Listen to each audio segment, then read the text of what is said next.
ধর্ষণ, নির্যাতন ও সহিংসতায় জড়িতদের দৃষ্টান্তমূলক শাস্তির দাবি করেছেন নারী সহিংসতার বিরুদ্ধে নারীরা নামে সংগঠনের কর্মীরা। শুক্রবার বিকেলে সংসদ ভবনের সামনে প্রতিবাদ সমাবেশ করেন তারা। এ বিষয়ে আলোচনা করতে রাজধানীর উত্তরা থেকে আমাদের সঙ্গে যোগ দিয়েছেন ঢাকা বিশ্ববিদ্যালয়ের সমাজ বিজ্ঞান বিভাগের অধ্যাপক সামিনা লুৎফা। আপনাকে স্বাগত জানাচ্ছি ইন্ডিপেন্ডেন্ট সংবাদে। শুরুতেই আসলে বলতে চাইব, সম্প্রতি এই ধর্ষণ সহ নারীর ওপর নির্যাতন এবং সহিংসতার ঘটনা অনেক বেড়ে গেছে। নারীরা এইভাবে লক্ষ্যবস্তু কেন হচ্ছে? ধন্যবাদ আপনাকে। প্রশ্নটা হচ্ছে নারীরা একটি পিতৃতান্ত্রিক ব্যবস্থায় অনেক আগে থেকেই লক্ষ্যবস্তু। এটা নতুন কোনো লক্ষ্যবস্তুতে তারা পরিণত হয়নি। তবে এ কথা সত্যি যে জুলাই অভ্যুত্থানের শেষের দিকে আমরা আসলে দেখেছি যে এই অভ্যুত্থানে নারীরা তাদের প্রবল কর্তাসত্তা নিয়ে হাজির হয়েছে এবং তারা রাজনীতিতে তাদের আগ্রহ এবং তাদের যে আকাঙ্ক্ষা সেটা নিয়ে তারা আসলে রাজনীতিতে, বাংলাদেশের রাজনীতিতে তারা গুরুত্বপূর্ণ ভূমিকা রাখার চেষ্টা থেকে তারা কিন্তু রাজনীতিতে যুক্ত হচ্ছেন, যেটা এর আগে এরকমটা আমরা কম দেখেছি। নারীরা যখন রাজনীতিতে যুক্ত হচ্ছেন তখন তাদেরকে এক ধরনের ভয় দেখিয়ে তাদেরকে ঘরের ভিতর ঢুকিয়ে রাখা, তারা যেন রাজনীতিতে না আসেন। কারণ নারীরা যখন রাজনীতিতে আসেন, যদি তারা সত্যিকার অর্থে তাদের যে কর্তাসত্তা আছে সেটা নিয়ে রাজনীতিতে উপস্থিত হন, তাহলে কিন্তু রাজনীতির সংস্কৃতির একটা গুণগত পরিবর্তন তৈরি হবে। সেই জায়গায় হয়তো পুরনো ধারার রাজনীতি, যেখানে নারীদেরকে ভেতরে রাখলে তাদের ভোট দিতে বের করতে তারা যদি ভয় পান, সেই জায়গাটা হয়তো কাউকে কাউকে সুবিধা দেবে। এছাড়াও আরেকটা বিষয় গুরুত্বপূর্ণ মনে করি যে এই সময়ে এক ধরনের জনমানুষে এক ধরনের ধারণা তৈরি হয়েছে যে যেহেতু অনেক বড় বড় হত্যাকাণ্ড সহ আর অনেক বড় বড় অপরাধের বিচার আমরা দেখিনি, বা আহ বিচার কাজে খুব শ্লথগতি আছে, কখনো কখনো আমরা দেখেছি বড় বড় অপরাধীরা বিদেশে চলে গিয়ে সেখান থেকে কথাবার্তা বলছেন। আহ সেটা কিন্তু মানুষের মনে এক ধরনের ধারণা তৈরি করেছে যে তাহলে তো একটা ছোটখাটো অপরাধ করাই যেতে পারে, এবং সেই অপরাধটা সাধারণভাবে নারী যেহেতু পিতৃতান্ত্রিক সমাজ ব্যবস্থায় সবচাইতে একটু দুর্বল বলতে বলে চাই যে বিবেচিত নারীর প্রতি সহিংসতার ক্ষেত্রে কিন্তু দেখা গেছে যে গ্রাম শহর সব ক্ষেত্রেই কিন্তু সমান। সম্প্রতি ঢাকা বিশ্ববিদ্যালয় এবং লালমাটিয়ায় ঘটে যাওয়ার ঘটনার কথাও এখানে বলা যেতে পারে। সেক্ষেত্রে আসলে শিক্ষক নেটওয়ার্কের অবস্থান কি?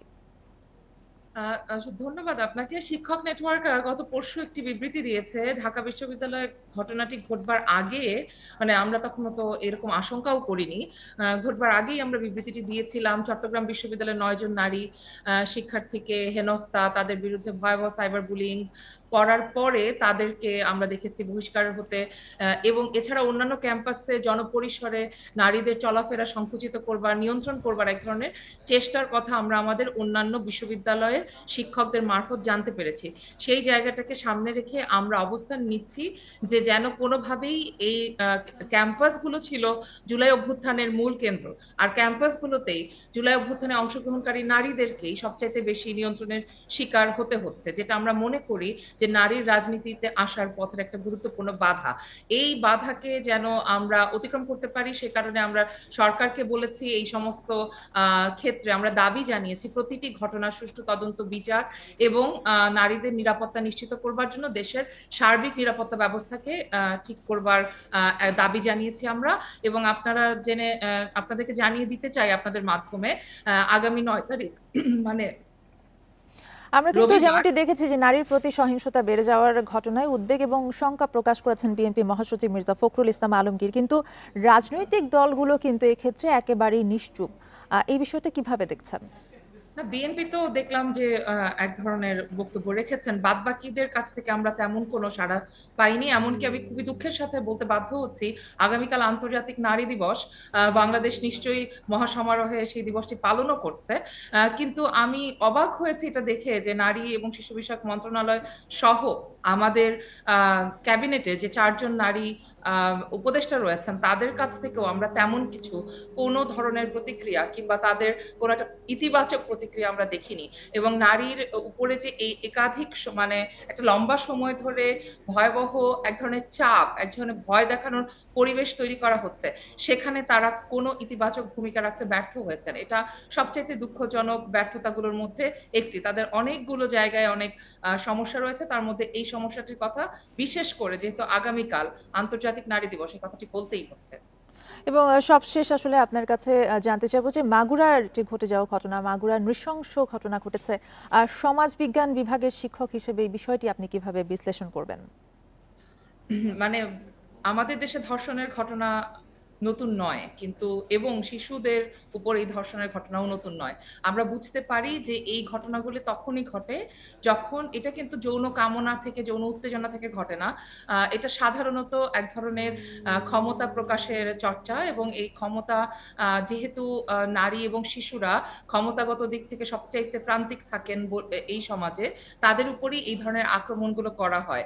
এবং এই আক্রমণের উদ্দেশ্য কিন্তু মূলত নারীকে চুপ করিয়ে রাখা, নারীকে একটি বস্তু হিসেবে হাজির করা, যাতে তার কোনো স্বর কেউ শুনতে না পায়। আমরা আশা করব অতি দ্রুততার সাথে সুষ্ঠু তদন্ত করে এই ঘটনার বিচার আমরা দেখতে চাই। শুধু এই ঘটনা না, আমরা জানি যে এখানে একটা গুরুত্বপূর্ণ পয়েন্ট আমি যুক্ত করতে চাই আলোচনায়, সেটা হচ্ছে গত রেজিমের আমলে আমরা দেখেছি ধর্ষণের যে শাস্তি, সেই শাস্তি বাড়িয়ে ধর্ষণ অপরাধের শাস্তি হিসেবে মৃত্যুদণ্ডকে করা হয়েছিল, এবং তারপর থেকে কিন্তু স্ট্যাটিস্টিক্স বলছে যে কনভিকশনের পরিমাণ আরো বেশি কমে গেছে।